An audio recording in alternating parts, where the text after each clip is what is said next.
Ela é escritora, cantora, compositora e doutora em literatura pela PUC.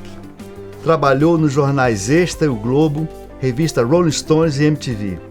Ingressou no mundo das biografias, onde vem colecionando prêmios e destaque da grande mídia em todo o país. É também diretora do selo institucional Niterói Livros e está adaptando para um livro a sua tese de doutorado sobre a história da mulher na música brasileira. Estamos recebendo aqui para a nossa resenha musical minha querida amiga Cris Fuscaldo. Tudo bom, Cris? Que prazer estar aqui com você. Amizade, né? Pois é. Para além de... Começou como trabalho, né? Parcerias musicais aí que a gente... Muita coisa legal e é um prazerzão conversar contigo aqui. Obrigada pelo convite. Pô, cara, a honra é toda nossa aqui. Cris, para começar, me conta como é que começou a sua história musical. Eu sei que sendo filha de Cornélio e da Cristina não tem como escapar disso, né? Mas conta aí pra gente como é que começou isso. Foi aí mesmo, né? Eu acho que também, assim, né?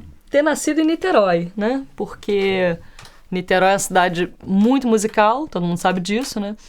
E meu pai fez parte daquela turma que teve banda de rock nos anos 60 Sim. e 70, né?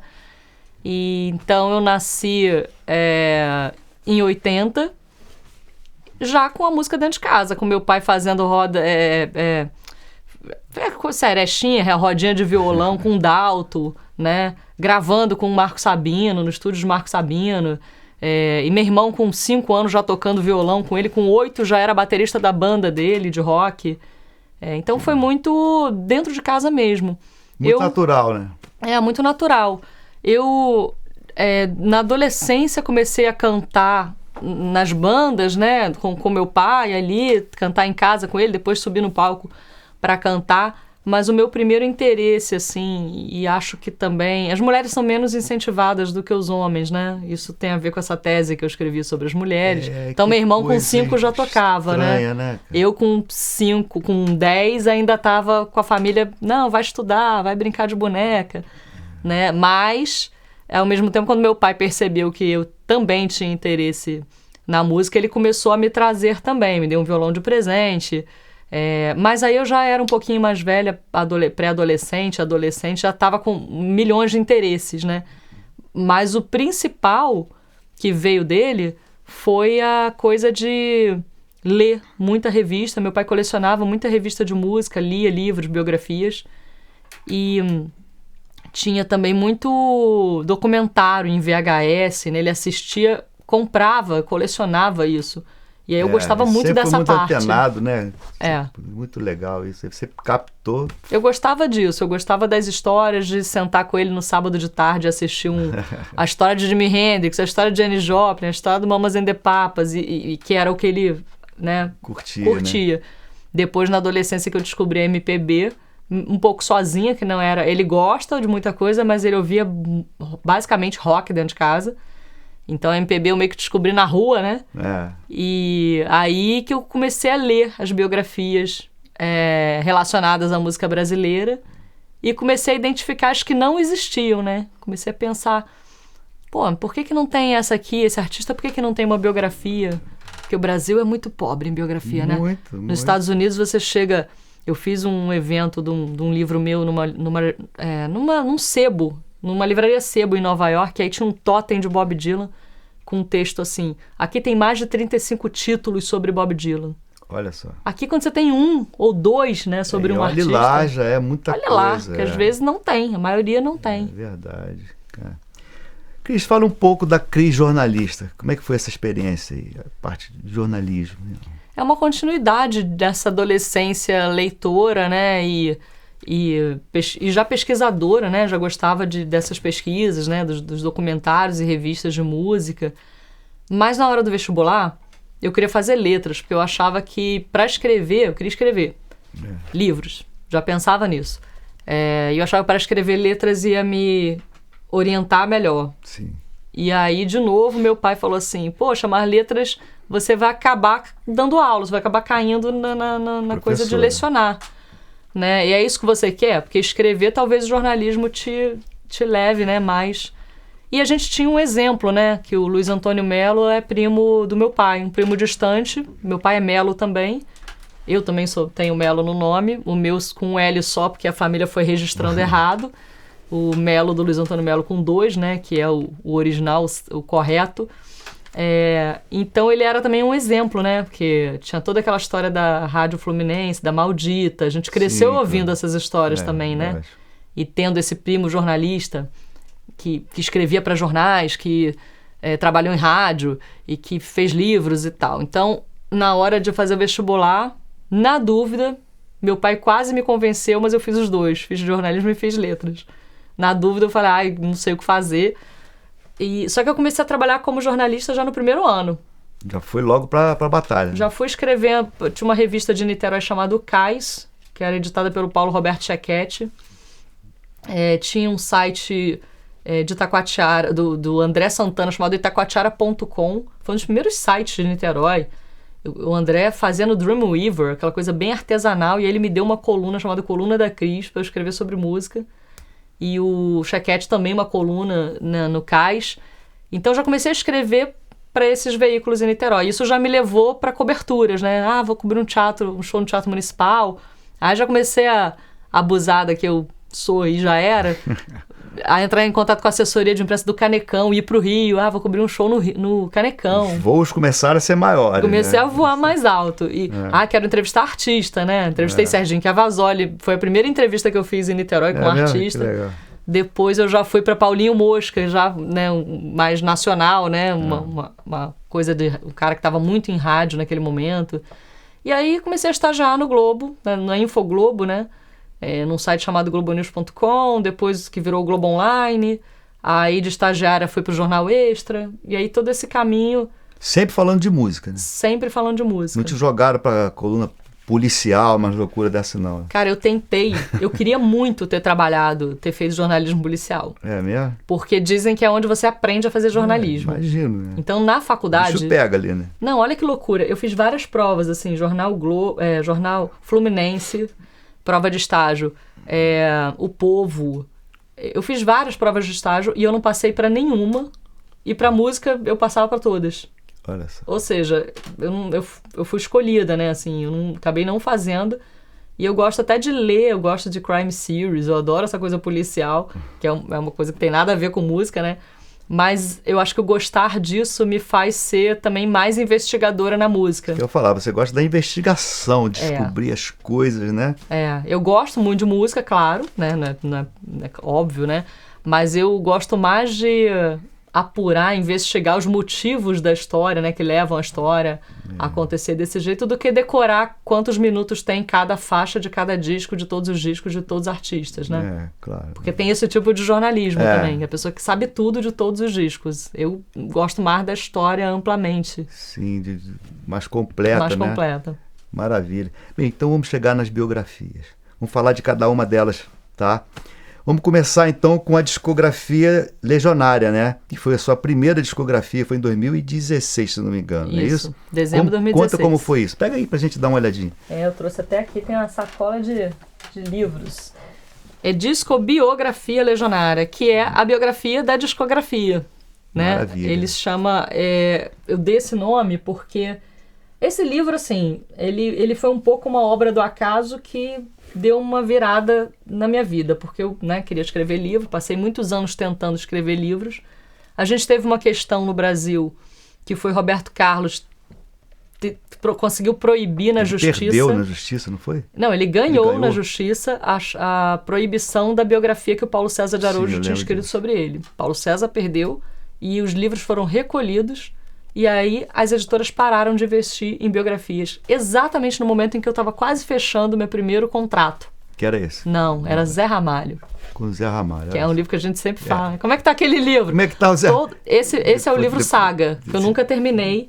Porque justamente nesse momento, todo mundo que estava querendo escrever biografia perdeu. Né? A não ser, claro, Rui Castro, esses já mais clássicos. Mesmo assim, Rui Castro também tomou processo de família de Garrincha. O Toninho Vaz, que era outro clássico, tomou processo de família de Paulo Leminski. Você chegou na época que estava desabando tudo. Desabou. Né? Desabou na hora que eu queria começar. Mas reverteu o Supremo Tribunal Muitos Federal. Muitos anos depois. Isso foi em 2007. ficamos 2008, 2009, 10, 11, 12, 13, 14, 15. 8 anos depois, em 2015, o Supremo Tribunal Federal liberou as biografias. A ministra Carmen Lúcia mandou o clássico Cala a Boca, Já Morreu. Né? Porque é uma censura, né? Proibir biografia é a gente apagar a história, né? Apagar a memória, né? Então, claro que existem biografias mal intencionadas, mas a maioria não é. A maioria é feita por profissionais sérios, como Paulo César de Araújo, né? Então, bom, aí eu vivi essa saga, esses 8 anos, eu fiquei tentando fazer do Zé Ramalho sozinha.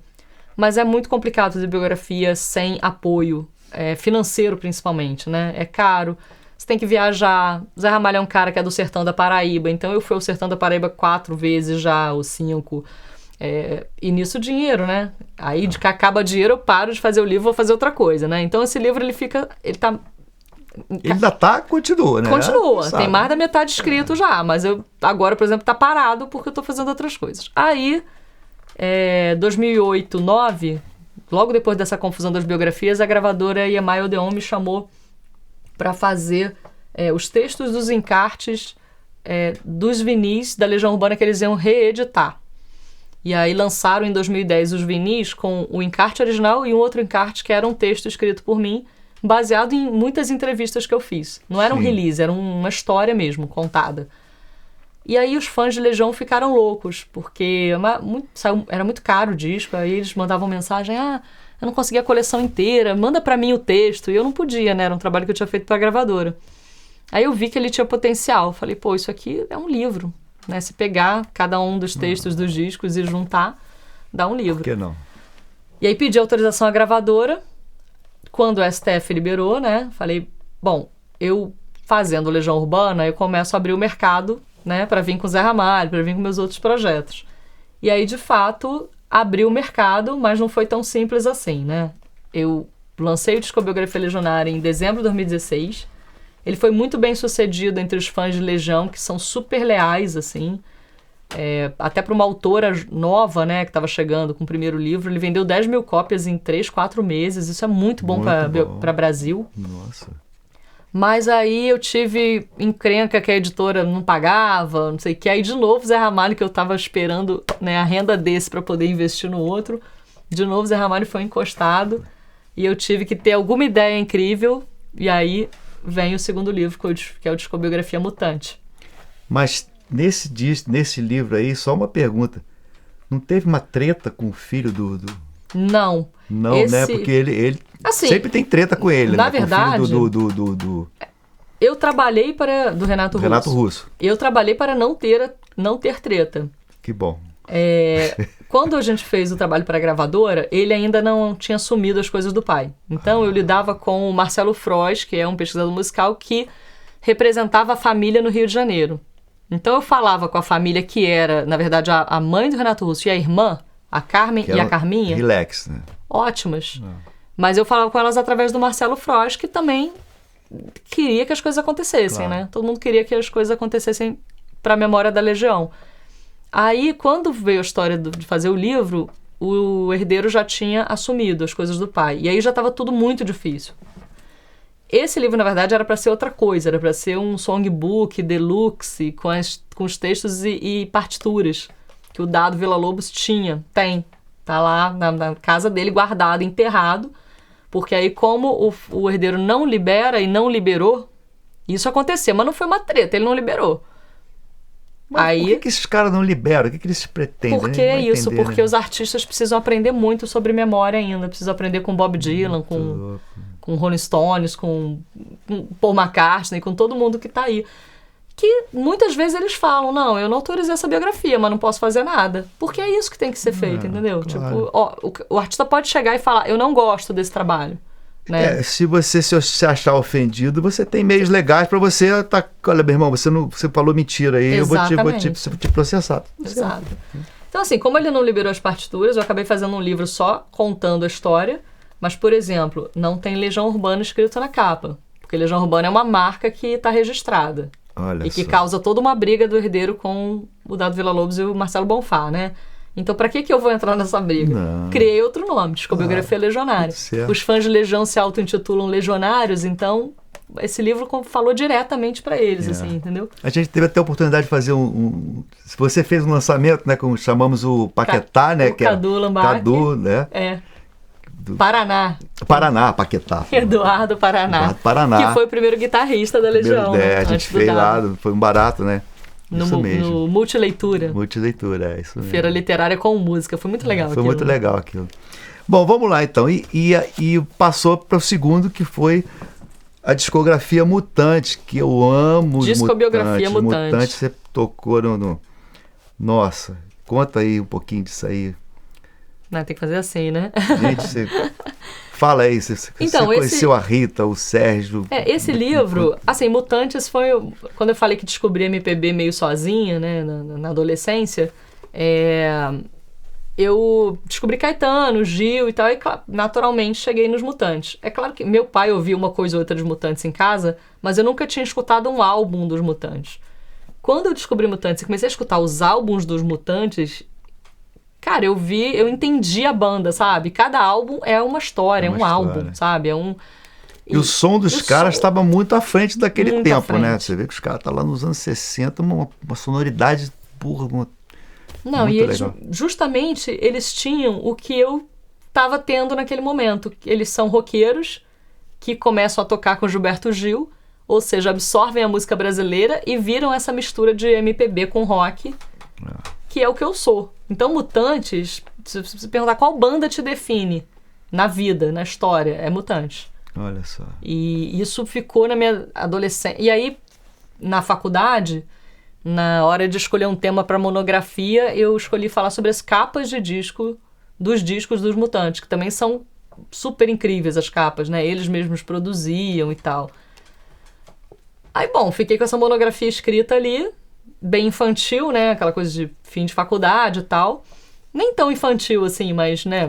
Pequena, curta, né? Simples. Só que, como jornalista, eu sempre dava um jeito de entrevistar ele, sabe? E pra monografia, eu consegui manter um contato com a Rita Lee por e-mail. Eu tive um grande tutor no jornalismo, que foi o cara que me ensinou tudo, que foi o Jamari França, um dos maiores críticos de música, né, do Brasil. Tive a sorte de trabalhar com ele. E como eu tinha um gosto musical muito parecido com o dele, que era muito parecido com o do meu pai, eles são da mesma idade, a gente se... O Jamari era aquele terror, né? Quando eu cheguei... Chegou o Jamari, o nego saia correndo. Mas quando eu cheguei, ele já estava mais leve, né? Já mais velho um pouco, já mais leve um pouco. Não pegava tão pesado com os criticados. E era engraçado até, porque ele era muito roqueiro e eu vinha com as coisas de MPB, ele falava, isso é uma merda. Aí eu conversei ele, não é. Presta atenção nisso.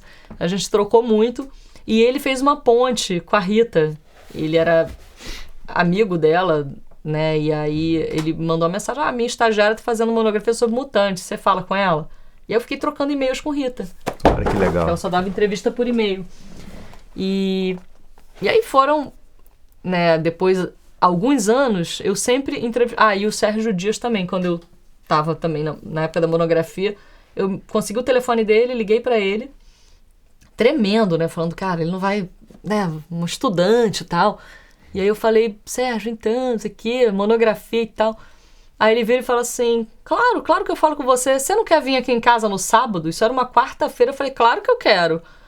Aí, qual o endereço? Aí ele me deu o endereço, era tipo São Paulo. Né? São Paulo. Não, e tipo Granja Viana, que era um lugar isolado. Eu falei, cara, como é que eu vou pra casa de Sérgio Dias? Agora eu falei que eu vou, tem que ir, né? Isso novinha ali, sem carro, sabe? Aí consegui com um amigo com carro. Falei, cara, você não quer ir comigo, que era fotógrafo também. Aí fui eu e esse amigo pra casa de Sérgio Dias, passamos uma tarde lá entrevistando ele. E fiquei com esse contato, né? Do Sérgio e da Rita. O Arnaldo mais complicado, que o Arnaldo era mais complicado. Era mais difícil, mas depois eu tive, assim, teve lançamento. Eles voltaram em 2006, né? Fizeram aquele show em Londres que virou disco, então consegui ir pra coletiva e depois entrevistar eles individualmente. Aí o Arnaldo eu já comecei a entrevistar ali. Depois de 2008 teve um filme, Loki, lançado, que é dirigido pelo Paulo Henrique Fontinelli, que é super amigo meu. Eu fiz uma baita matéria e também pude entrevistar o Arnaldo. E eu fui acumulando pesquisa sobre Mutantes. E aí quando eu tinha lançado Legião, que eu tava nessa situação, fiquei sem grana, a editora deu ali, putz, cara, como é que... Né, naquela situação,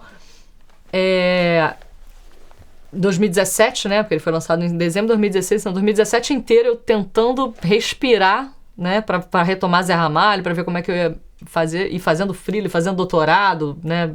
Como sempre me atropelando, né? Você me conhece, sabe que eu vou. Aí, fevereiro de 2018, eu tive um insight. Eu acordei no meio da madrugada falando, caramba, esse ano faz 50 anos do primeiro disco dos Mutantes, que foi 68, né? E eu tenho um material enorme, eu posso fazer um livro sobre Mutantes. E outra, eu tava buscando uma bolsa para ir para os Estados Unidos com um doutorado. Eu ia para os Estados Unidos. E eu sei que nos Estados Unidos eles são loucos por Mutantes. Sim, sim. Aí eu falei, pô, e se eu fizesse esse livro bilíngue, né? Aí, Tavinho, foi assim, numa madrugada eu desenhei o projeto inteiro na cabeça. Vou fazer financiamento coletivo, vou editar sozinha, eu mesma. Vou juntar uma equipe. Cara, desenhei o projeto inteiro de 2 da manhã às 3. Nem lembro se eu dormi depois ou não. Isso ficou tão... E aí, pum, botei a campanha de financiamento coletivo no ar, editei sozinha, criei a Garota FM Books. Editora. Que é minha, editora. Que virou minha editora. E levei o livro para os Estados Unidos, bilíngue. Aí fiz evento lá, vendi para várias lojas de lá. Aí teve um distribuidor de lá que já vendeu para loja no Japão. Olha que barato. O livro acabou fazendo uma carreira internacional, sem eu... Claro, eu meio que planejei, mas... Sim, mas você não sabia a dimensão, não sabia né? nem que ia dar certo o financiamento coletivo, né? Eu botei no ar pensando, putz, será que eu vou conseguir essa grana? Né? Mas eu descobri que Mutantes... Ele não vendeu as 10 mil cópias da Legião Urbana, mas ele tem um público nicho que é muito bacana, muito interessado, interessante e que compra mesmo e que divulga. Muito legal. Hoje mesmo eu vim pra cá e deixei nos Correios um livro, vendi pra Inglaterra hoje. Olha só que barato. Vem pedido da Rússia, vem pedido do Peru, da Inglaterra, de Barcelona. Toda hora tem alguém comprando do exterior. Os Mutantes foram muito marcantes. A gente chegou a fazer um negócio também com os Mutantes. Também. Fizemos também. Eu ia falar isso. Se você não falasse, eu ia falar. Eu lembrei, gente, com o Pirão, né? Com o Antônio Pedro Fortuna. Antônio Pedro Fortuna, que foi o baixista da última fase Mutantes, né? Que eu adoro também, que atrás do Porto tem uma cidade, que é aquele disco sensacional. Tudo foi feito pelo sol. Tudo foi feito pelo sol. Porto é uma cidade... Esse é Tutti Frutti. É Tutti Rita Lee. Frutti, viajei. Mas, tem a ver, né? Não, tem tudo a ver. Tudo foi feito pelo sol, exatamente. E Leandro Souto-Maior mediando, né? Isso, o Leandro... Era Leandro tocando veio de Mauá e, pô, a gente foi um barato aquilo, né? Aquilo foi muito legal. Esse projeto era muito legal, né? Porque era conversa e música, né? Música. A gente falava... E você chegou a fazer um com o Sérgio Dias também online? Não teve uma história assim? Mas não teve música. Esse do Sérgio Dias foi esse evento de Nova York que eu falei. Nova York, né? Eu marquei um lançamento lá. Quando eu vi que tava bombando o livro lá nos Estados Unidos, falei, pô, vou fazer um evento, né? Claro. E aí eu escolhi essa livraria que é meio sebo. A livraria é muito maneira, porque ela se chama... De cara, o nome dela é Non-Imperialist Bargain Books. Tipo, não imperialista, livros de barganha. Né? Tipo, no meio do Village de Nova York. Onde tá chegando. O dono é um hippie clássico, cabelão branco aqui, chapéu assim, isso aqui. No dia que eu cheguei lá pra conversar, que eu queria fazer o evento lá, ele tinha acabado de chegar de Cuba. Tipo, que assim, loucura, né? Uma loucura. E foi nesse lugar que tem esse negócio do Bob Dylan que eu falei, né? Dos mais de 35 títulos. Ou seja, só nessa livraria pequena tinha mais de 35 títulos de Bob Dylan. E aí eu convidei o Sérgio Dias pra falar virtualmente, porque ele estava morando na França. Então a gente botou uma projeção lá no dia do evento. Ele entrou, chamei a Paula Abreu, que era diretora de palco no Summer Stage Festival, que é um festival super bacana de Nova York, e ela fez a mediação do evento. E eu achei que fosse dar meia dúzia de pessoas, né? Porque, pô, uma brasileira em Nova York com Mutantes. Cara, a gente fez uma divulgaçãozinha rádio local, encheu a livraria. A livraria era pequena. Nossa, que massa. Encheu, ficou todo mundo super interessado na conversa com o Sérgio Dias. Foi super bacana. Muito bacana. Show. Bom, vamos pular então. Vamos falar agora que é super especial. Esse é super especial. Viver é melhor do que sonhar. A biografia Os Últimos Dias de Belchior. Cara, como assim? O que te levou a fazer essa aventura maluca de ir atrás do Belchior, cara? De certa forma tem um pouco culpa do Zé Ramalho, da biografia do Zé Ramalho. Porque... O Zé tá te impulsionando, nessa aí ele vai te impulsionando. Porque eu quero... E, na verdade, o fim, né, é sempre terminar a biografia dele, né? O objetivo é terminar a biografia dele. Eu podia fazer uma música depois pra você, cara. Pô, que essa história tá... Ou vai ficar com raiva, né, da biografia. Então com raiva, vai ficar com... A gente não sabe. Então, quando eu tava eu fui fazer o mestrado, quando eu cansei desse processo todo de estar em redação e não consegui fazer os livros e tal, eu fui fazer um mestrado. Porque aí eu pensei, cara, agora o jornalismo é maravilhoso, te prepara pra vida, mas ele cansa, né? Tem uma hora que a idade começa a pesar, você já não aguenta aquele ritmo por aquele salário. A não ser que você vire editora, mas aí eu também não tinha essa vontade no jornal de ser editora. Eu gostava da reportagem, da investigação. Então eu falei, cara, eu vou pro mestrado, porque aí eu já começo a pensar em concurso, em dar aula numa universidade, né? Pesquisa realmente como profissão e tal. E aí usei o Zé Ramalho como tema lá para minha dissertação de mestrado e comecei a fazer muitas das entrevistas que eu precisava fazer em 2013. Tô falando isso porque o ano é muito importante, em 2013. E aí o Belchior estava na minha lista, como todos os nordestinos. Todo mundo que passou pela vida de Zé Ramalho, né? Eu tinha que entrevistar. Aí começou a procurar Belchior e eu comecei eu já tinha visto matérias no Fantástico, né? Eu já sabia que tinha o negócio dele estar sumido, mas eu não acreditei muito, não entendi que o negócio era tão grande, grave, sei lá. E aí, de fato, ele estava sumido. Ninguém sabia, ninguém viu, não conseguia. Aí um dizia que o outro podia ajudar e eu perdendo um tempo. E aí, nessa confusão de procurar Belchior, eu li uma matéria de um cara chamado Marcelo Bortolotti, que veio a ser meu parceiro no livro depois, que o Marcelo fez uma matéria sobre o sumiço do Belchior e ele já meio que falava que o Belchior passou ali, passou aqui, passou ali, passou aqui. Eu falei, pô, esse cara é investigador. Sabe quando a gente sabe, né? A gente lê uma matéria, a gente vê a matéria do Fantástico, ele tá sumido, deixou o carro no estacionamento, meio leviana, meio... O cara apontou, ele teve aqui, teve ali, foi pra lá, papapá. E o cara apontou com delicadeza, sabe? Um texto bonito, uma coisa delicada. Aí eu fiquei com essa matéria no favoritos do celular, 2013, 14, 15. 2015, quando eu tinha terminado o mestrado já e fui começar a assistir aulas para fazer o processo do doutorado, na primeira aula que eu fui assistir, meu orientador começou a implicar comigo por causa de Belchior, porque eu falava que eu queria fazer o doutorado sobre Belchior. E aí meu orientador começou a implicar comigo, aí um cara sentado do meu lado começou a defender Belchior, aí a gente começou, não sei o que, a gente defender Belchior. Aí a gente saiu conversando, aí ele, eu falei, sou jornalista, ele, eu também e tal, tá? Eu tô fazendo doutorado em literatura, eu também. Aí ele falou, prazer, Marcelo Bortolotti. Quando ele falou isso, eu falei, É o cara que fez a... Aí eu peguei meu celular e falei, olha só, tua matéria tá aqui há 2 anos no meu celular. Isso a gente no corredor da PUC, conversando. Aí ele falou assim, nossa, nem sei se eu gosto tanto dessa matéria assim. Aí eu falei pra ele, cara, essa sua matéria me inspirou a querer fazer, por isso que o Júlio, meu orientador, estava implicando comigo, porque eu queria fazer minha tese sobre o sumiço de Belchior.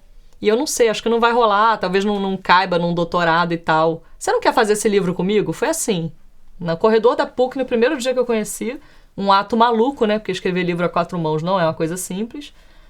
E aí ele falou, poxa, não sei, eu já pensei Aí ele falou assim, eu já pensei nessa história como um filme. Isso dá um baita filme. Eu falei, mas para fazer filme tem que fazer uma pesquisa. E uma pesquisa pode virar um livro antes. Geralmente um livro e depois a gente pode vender os direitos e fazer o filme. Aí a gente, cara, começou ali em 2015 a planejar. E correr atrás de editora.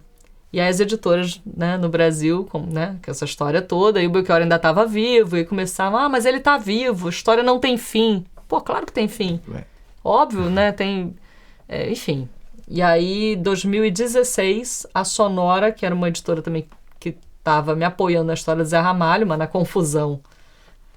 Parou, né, deu um pause. A editora ficou disponível, eu é que me enrolei com o Zé Ramalho, né, mas aí eu vim com essa proposta, tô enrolada com esse negócio do Zé Ramalho, mas tem uma história sobre Belchior que é bem mais simples de produzir, porque é um livro, eu chamei de roadbook, assim, eu quero fazer um roadbook, eu e Marcelo, pegamos o avião, o carro, vamos parando em todos os lugares onde Belchior passou, nesse tempo que ele está sumido, desaparecido, e vamos entrevistando as pessoas que encontraram com ele nesse período.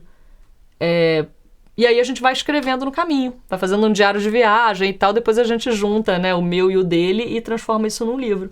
Aí o editor da Sonora, Michel Jamel, que é um cara fanzaço de Belchior e super sensível, na hora ele falou, cara, genial, vamos fazer esse projeto. Mas a Sonora é pequena, e aí ele foi atrás de investidor, vou conseguir investidor. Aí chegamos a assinar um contrato, depois assinamos um segundo, porque aí o primeiro investidor faliu. Isso, aí 2016, aí 2017 Belchior morreu. Em abril de 2017. Caramba. E a gente e o Michel lá buscando investidor, e a gente ia aí, mas aí tem. E agora? Agora tem fim ou não tem fim, né?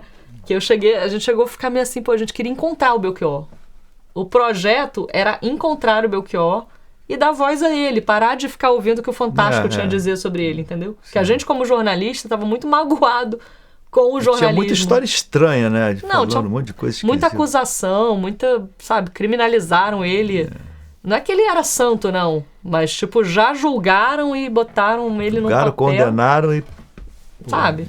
E isso incomodava a gente pra caramba. Por isso que a matéria do Marcelo era sensível nesse sentido, né? Bom, mas aí o Michel conseguiu esse investimento, né, pra editora.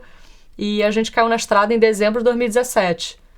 E isso tudo 2017 foi o ano que eu tava confusa com a história da Legião Urbana, né? Então, pensa, tudo ao mesmo tempo agora... e aí em 2018 eu fiz o Mutante, mas viajando com o Marcelo. A gente viajou 2017, 2018, fomos pro sul, pro Uruguai, pro Rio Grande do Sul, várias cidades, tudo de carro, parando. Foram mais de 10 mil quilômetros de carro. Que barato. Fomos pro Ceará, fomos até Sobral, onde ele nasceu, Fortaleza, Guaramiranga, onde tem um convento. Onde ele descobrindo estudou. As pessoas... que conheceram, o contato, onde ele passou. A gente tinha alguma coisa antes já, né, que a gente mapeou, e outras a gente foi descobrindo na hora, assim. A gente tinha um mapa de papel que a gente foi desenhando no mapa. Essa cidade, essa, onde a gente ia. E foi fazendo esse diário de viagem mesmo, né, cada um escrevendo o seu. E aí, em 2018, a gente encerrou as viagens. Eu fui para os Estados Unidos e a gente começou a escrita, né? Cada um escrevia um capítulo, aí mexia no capítulo do outro. Aí troca e tal, 2019, entregamos o livro. Aí veio pandemia, né? Aí enrolou o lançamento por causa da pandemia, 2020 chegou. Porque eu também tava nessa coisa dos Estados Unidos, tava indo e vindo, com um negócio de bolsa, e aí ficou para 2020 veio pandemia, não sei o quê, aí lançamos em fevereiro de 2021. E acabou sendo, porque assim, quando eu quis primeiramente falar sobre Belchior, ele não estava bombado desse jeito que ele está agora, né? Ele estava esquecido. Era o contrário. E eu acho que o meu desejo ali era justamente falar, cara, a gente tem um grande compositor, um grande artista que está sendo tratado que nem um criminoso, que os fãs mesmo, sabe, fã é uma coisa muito legal, mas que também tinha que fazer um curso de fã, né, assim, porque o fã também só quer ouvir apenas um rapaz latino-americano, só quer ouvir como nossos pais, e Belchior lançava disco de inédita e ninguém ouvia o disco de inédita, só queria ouvir aquelas mesmas músicas. Então a história dele é de um cansaço, né, em relação à carreira. 30 anos tocando as mesmas músicas, né, sendo em lugares o negócio que menores. ele fez um disco antológico, que é uma alucinação, né? É difícil fazer uma outra coisa daquela forma. Mas ele fez muita coisa depois. O próprio Medo de Avião, que foi sucesso. Teve vários, mas assim... E depois, em 93, ele faz um disco de inéditas que é lindo, que é o Baiuno. Ninguém nunca ouviu. O Baiuno é lindo e ninguém ouviu. Os fãs, nem fã, nem mídia deu espaço para ele. Então a nossa ideia era essa, era resgatar esse artista. Acabou que quando lançou o livro ele estava mega resgatado, né? Porque Emicida tinha botado sample de Sujeito de Sorte na música Amarelo, com Pablo Vittar e Maju cantando. Ana Canhas, logo depois que eu lancei o livro, Ana Canhas fez a live, depois gravou. A Daíra, né, também fazendo show de Belchior. Então, teve o lado ruim da gente não ter sido, não ter cumprido a missão de a gente resgatar, mas muito bom da gente ter vindo junto com a Emicida, Ana Canhas, e o livro acabou acontecendo, né? Eu recebo diariamente mensagens de fãs de Belchior, ou, né, enfim, pessoas que Porque esse é um livro, eu até falo para as pessoas, esse aqui é um livro sobre Legião, esse aqui é um livro sobre Mutantes, sobre disco, sobre música. Esse aqui é um livro sobre vida. Ele traz um pouco da biografia do Belchior, mas é uma história de vida. E as pessoas que estão lendo estão se sensibilizando com a leitura por causa disso. Né? Então, e vai virar filme. Vai virar filme, né? Vai. A ideia a gente executou. Quer dizer, não foi nem não deu tempo nem da gente correr atrás. Já veio uma produtora, já entrou em contato. Fizemos pesquisa para série. Vai ser uma série. Nossa, e depois vai virar filme. Show.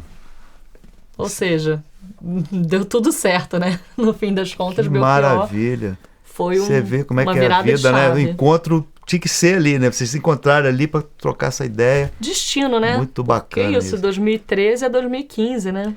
Aí, como se não bastasse tudo isso, você me descobre uma fita do Gilberto Gil, cara, inédita, que estava escondida aí numa gaveta, sei lá onde, que o cara fez em 82, lá em Nova York. 40 anos atrás. E você me descobre esse tesouro aí. Conta pra gente essa doideira aí, Cris. Cara, isso... Cris, você é Indiana Jones, descobre as coisas muito loucas. É porque essa coisa da investigação. Exatamente. Né? Eu fico ali procurando agulha em palheiro, né? Conta aí. E... cara, isso foi uma coisa bem louca, porque eu só pensava em livro, né? E tal... E botando a editora já, também planejando a editora, né? Fizemos alguns livros pela editora, depois eu vou mostrar aqui alguma coisa também do que a gente fez, o livro do Leandro Souto Maior, Jimmy Page no Brasil. Jimmy Page, né? Vou até já mostrar, que aí já vou né? Já chego no Gil com a história que toda é uma contada. Doideira também, o Jimmy Page no Brasil. Jimmy Page morou no Brasil, teve várias histórias com músicos e com o Brasil, né? E o Leandro Souto Maior veio com essa ideia. Quando o Mutante deu certo, Discografia Mutante, ele falou, você não quer editar uma ideia que eu tive e tal? Isso ali em 2018. Eu falei pra ele, cara, eu tô com doutorado, Belchior, muita coisa acontecendo. Mas vai fazendo porque você vai demorar a fazer. E eu vou demorar a me desgarrar do doutorado, das coisas. E deu certinho. Quando eu terminei o doutorado, ele tava com o livro pronto, a gente fez um financiamento coletivo também. E foi o primeiro livro que não é meu, que eu editei pela Garota FM Books. E aí foi a experiência que fez a editora andar. Então, saiu... Isso é o primeiro que saiu na sua editora, né? Depois do Mutante. Depois do Mutante. Ele saiu em janeiro de 2021. E o Leandro Souto Maior é um amigo nosso, guitarrista, que mora lá na montanha, mora lá em Mauá. Ele tem até a Casa Beatles lá, né? Que é um Museu Bar, é uma doideira danada, maior barato. E ele é muito criativo, ele tem 1000 ideias, fez um livro super colorido, com fotos e tal. Super legal. Super bacana. E aí saiu em janeiro de 2021. Outubro de 2021, Renato Russo fez 25 anos da morte dele. Aí essa Juliane Mucuri é uma pesquisadora que eu conheci na vida acadêmica, né? No doutorado. E ela estava fazendo uma tese de doutorado sobre Renato Russo.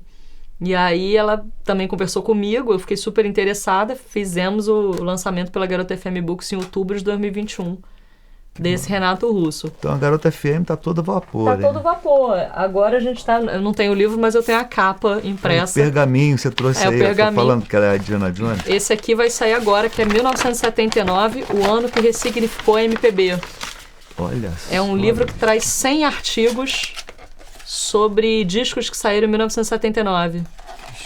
Os artistas estão aqui, que tem tudo. Tem Caetano, Gil, Pepeu Gomes,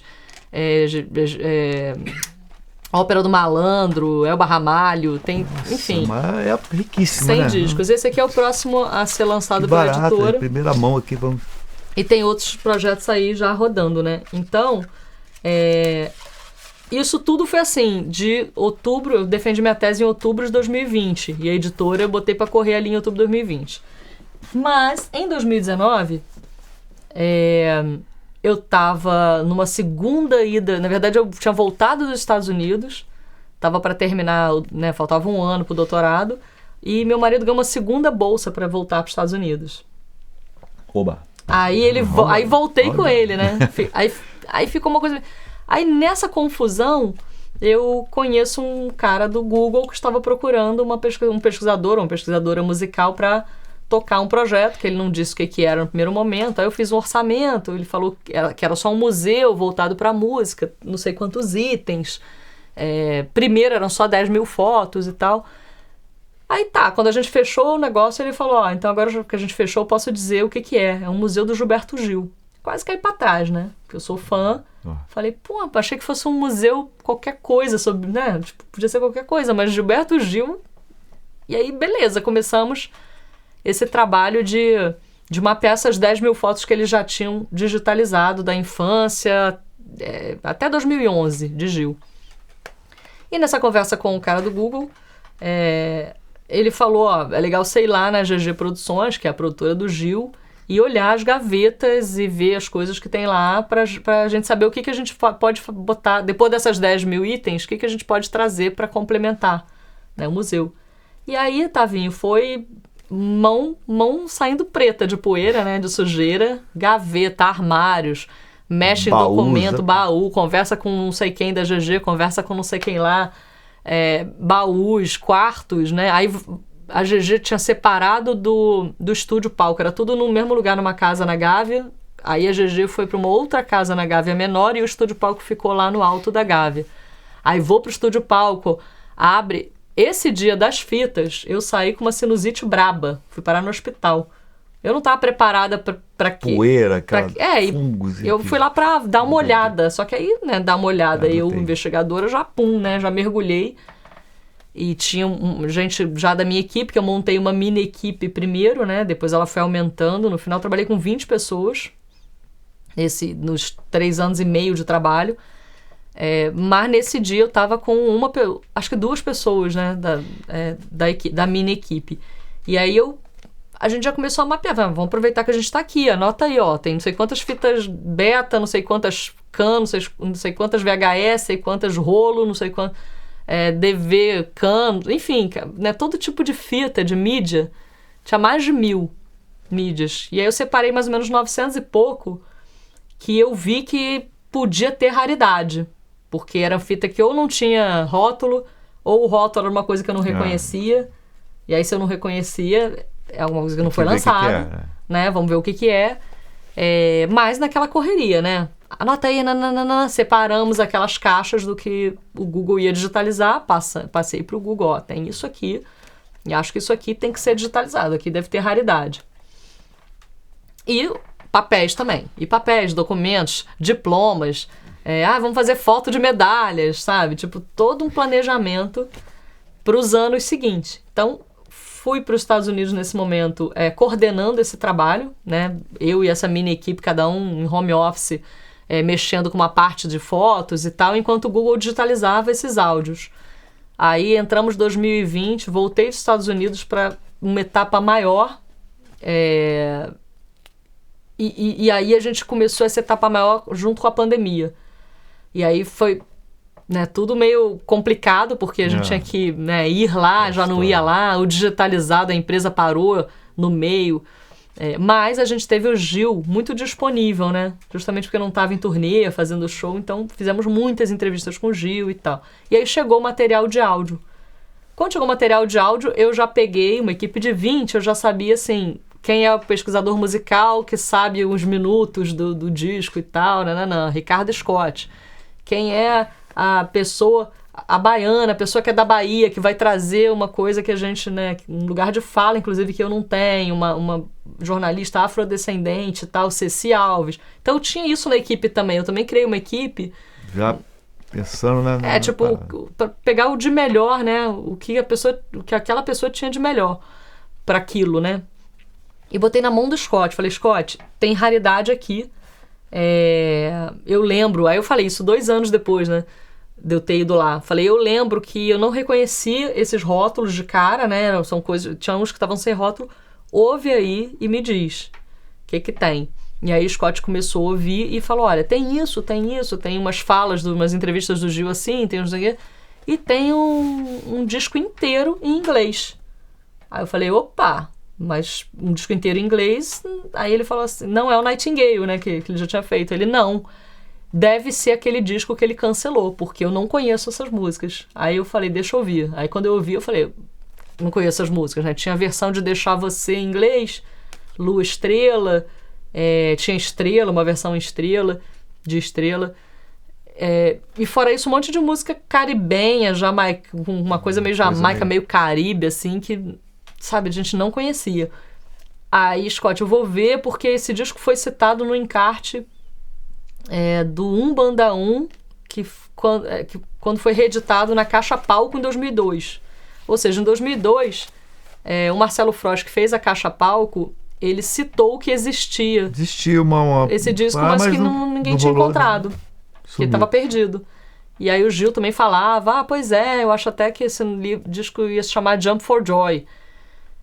Aí quando Scott pegou, né, o encarte e falou, eu falei, Scott, então porque tem uma música Jump for Joy, né? Então eu e o Scott batendo essa bola, a gente identificou que a gente estava com uma coisa muito rara e procurada por ele, inclusive, né, pela equipe dele por anos. E aí quando ele soube?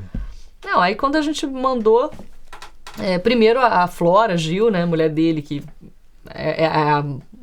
manager. É a manager de tudo, a cabeça de tudo, né? Grande administradora, empreendedora e tudo.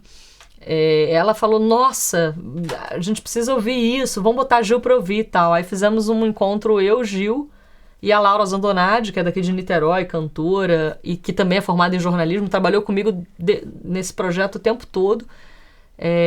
O Scott não pôde nesse dia, então a Laura veio comigo e botamos o Gil pra ouvir o disco. E aí o Gil ficava assim...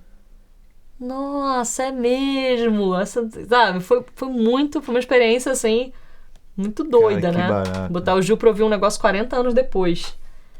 E eu identifiquei, aí eu pedi pro pessoal da GG, né? Falei, olha, eu mapeei, vocês mandaram, o Google digitalizou, voltou uma caixa fechada.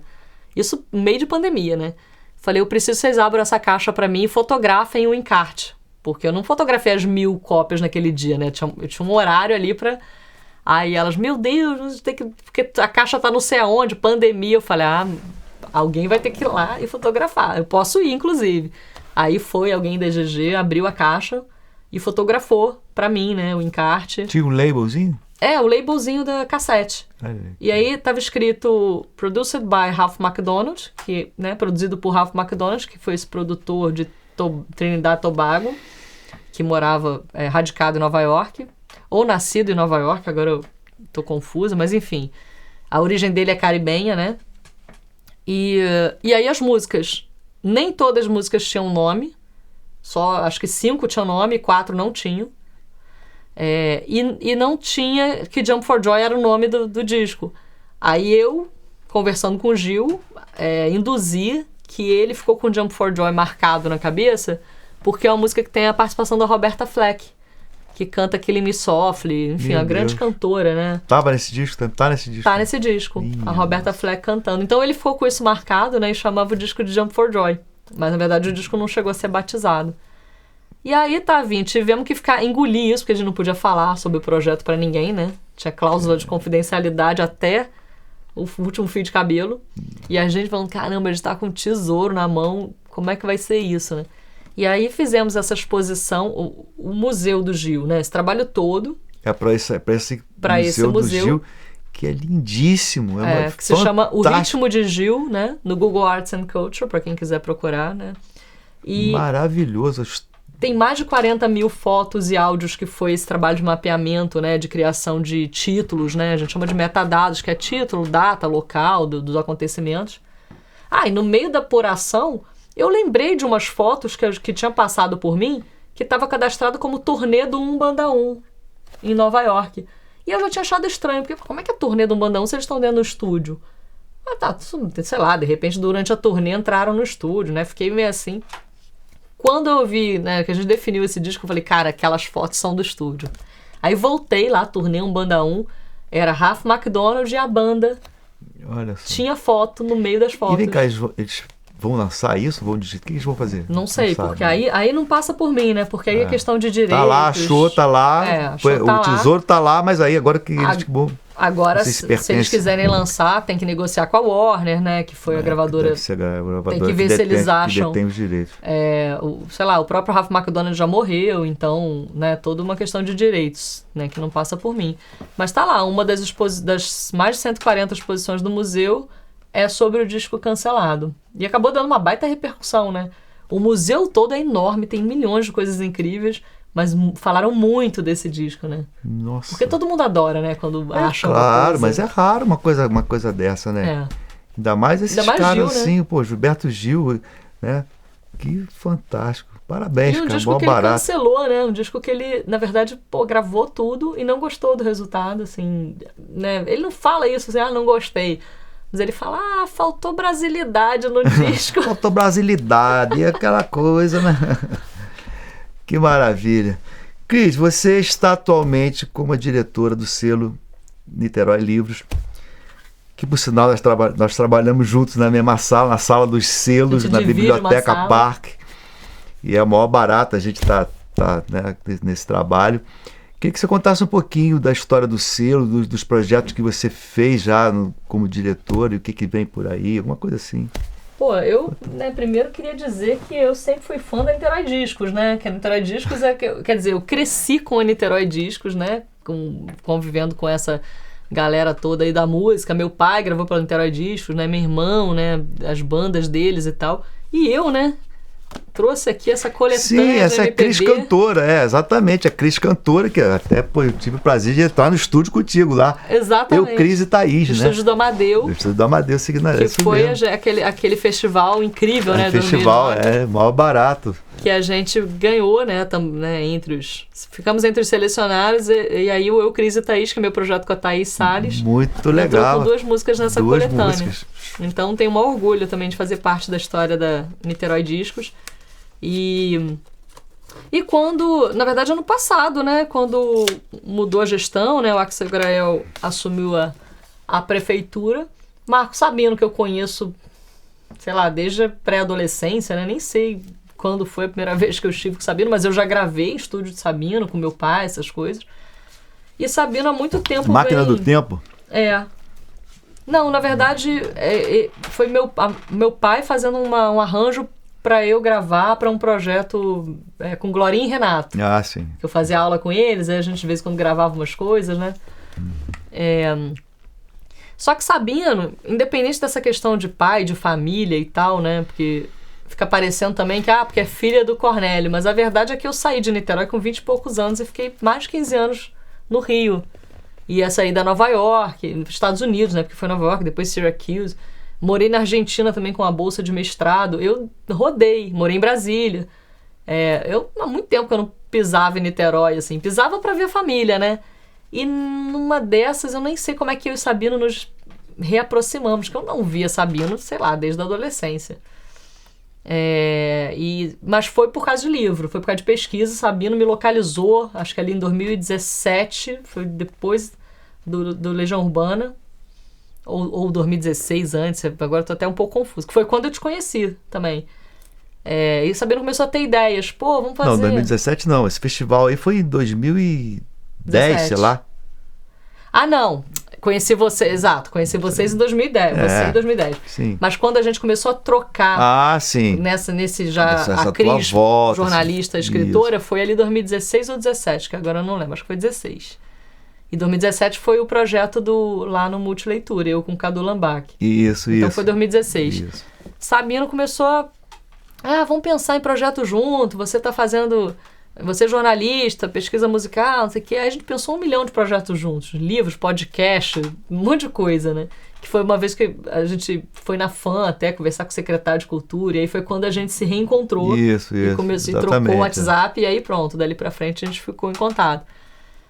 Mas assim, né, eu e Sabino sempre planejava uma coisa, mas aí prefeitura, sempre um processo burocrático, e eu, né, quando nessa coisa mais independente, você vai e faz, né? Vai dentro. Vai, faz. E aí quando virou ano passado que a gestão, Sabino assumiu a presidência da Fundação de Arte de Niterói, ele me ligou, falando, olha, o selo Niterói Livros, você está trabalhando com livro, o selo Niterói Livros está meio morto, está meio abandonado, estava sem diretor, inclusive, e eu queria resgatar. Entre outras coisas, eu queria que a minha gestão resgatasse o selo. E eu pensei em você. Minha primeira reação foi falar, Sabino, eu não tenho nada a ver com política, né? Minha parada é música e livros de música. E ele falou assim, mas você não vai fazer política, você vai fazer livros, vai resgatar a memória, você trabalha com memória. Enfim, me convenceu. Não só ele, porque eu também conversei com algumas pessoas, até porque, assim, né, não vou parar a minha editora, não posso parar, Sim, né? claro. Aí conversei também com advogados especialistas, fiz todo um... Ele me deu, sei lá, 24 horas para decidir. Em 24 horas eu fiz um estudo de caso enorme, assim, para poder não fazer besteira, né? E assumi o selo com esse intuito de resgatá-lo e modernizá-lo. O resgate também tem a ver com a Niterói Discos, né? Que é a gente juntar todo o material. Nós ficamos na pandemia toda fazendo os catálogos, né? E juntando, né, os discos e livros para levar para a sala. Foi uma doideira. Né? E o catálogo... Cadê o catálogo? O catálogo da Niterói Livros, ele traz, né, todos os livros do selo. 60 livros, não é isso? 61 aqui. 61. Depois veio o Campo de São Bento, né? Que foi fora o Campo de São Bento que não está aqui no catálogo. Que a gente editou depois, né, do catálogo. Que foi o primeiro livro que eu editei pela Niterói Livros. Esse livro já é o recente, já é da sua gestão. Já é a minha gestão. Sua gestão, o primeiro livro da minha gestão. História do Campo São Bento. O Campo São Bento está no coração, na memória afetiva de todos nós. É muito legal esse livro aqui, cara. Esse livro é bacana porque a gente fez uma chamada pública para as pessoas enviarem fotos, as pessoas contando as histórias, né? E aí tem histórias pessoais, né? Além da história do campo, histórias pessoais e fotos, né, pessoais. Mas eu acho que o mais legal de tudo, assim, do selo, desse primeiro ano, foi a gente ter conseguido fazer o primeiro catálogo, que o Niterói Livros nunca tinha tido um catálogo em 28 anos, né, de existência. O selo é de 93, né? A gente conseguiu juntar na sala todos os livros, e tem livros que são raros, que a gente teve que, inclusive, que espanar poeira aí, né, que estava escondido, perdido mesmo, né? E a gente digitalizou todo o acervo para um aplicativo. E aí vem a coisa da modernização. Você acabou de lançar Acabamos de lançar. Acabou de lançar o aplicativo. E foi a coisa que eu falei pro Sabino, tá bom, resgatar o livro, mas eu não tenho interesse em ficar, tipo, atendendo a pedidos de amigos. Isso aí eu faço pela minha editora com música, né? Porque eu não sou uma expert em poesia, eu não sou uma expert em literatura, sei lá, né? Enfim, então eu preferia que a gente trabalhasse com a coisa dos editais, né? Da democratização, abrir para trazer, né, conselho editorial. Fiz um planejamento maior. Mas a primeira coisa que eu pensei, né, com pouca grana por causa da pandemia também, né, seria que a digitalização, a gente já estaria dando acesso a esses 60 e poucos livros que as pessoas só têm acesso se elas forem lá na Biblioteca Parque. Né? Elas têm que ir lá para pegar o livro e nem podem levar emprestado. Pode levar também. Porque só tem 2 cópias de cada. Então a gente digitalizou só tem a reserva tudo técnica, isso. Não tem nem como pegar, né? Infelizmente. E aí essa digitalização resolve esse problema, que agora a pessoa no mundo inteiro pode baixar o aplicativo e ler o acervo da Niterói Livros. E a gente também, claro, com o aplicativo botou livros de domínio público para também aumentar o repertório. E lançamos a primeira antologia de autores de Niterói. Fizemos uma chamada pública para os autores mandarem textos, e aí fizemos a primeira antologia Niterói hoje de autores de Niterói. Você sacudiu a poeira lá, agora agora o selo tá girando, tá rodando, né? E é um barato, eu tenho o maior prazer de estar com você lá, a gente é amigo há muito tempo. Eu lembro uma vez eu encontrei com você no Campo São Bento, lembra? Eu estava fazendo uma reunião, o pessoal da Niterói, que eles queriam fazer, Niterói, vem cá comigo. É coincidência, né? Porque eu acho que essa coisa da música, né, nos une, isso aí não tem a menor dúvida. Exatamente, com certeza. A música é o que nos une. Mas eu criei essa coisa do trabalho com livro, né? Você, por exemplo, você toca muito bem, né? Eu toco muito mal, então eu tinha que fazer alguma coisa bem. Então eu faço livros bem. Mas você canta Amo bem. música e faço livros bem. Então eu acho que, no fim, a gente meio que anda junto, né? Porque os selos são irmãos, né? São irmãos. E a gente está lá nessa sala, é muito legal, a visitação aberta para todos, né? Agora com essa parte digital, sensacional, o aplicativo, né? E muito legal. Cris, nós estamos chegando ao final do nosso programa. Foi o maior prazer esse bate-papo super agradável aqui contigo, com a minha amiga aqui, que a gente não tem essa oportunidade de conversar dessa forma lá, né? A gente só trabalha, né? Aquela correria. Aliás, a gente sempre fala, vamos marcar fora daqui alguma coisa, pois né? Porque a gente se encontra lá sempre na correria. É sempre uma correria. Então, que prazer tudo de bom para você, que Papai do Céu continue te dando muita saúde, para você descobrir muita coisa aí, sabe, por esse mundão afora, que a gente precisa muito de cultura para nossa cidade, para o nosso país. Valeu, Isso aí. querida. Obrigada. Beijo no obrigada pelo coração, minha convite. querida.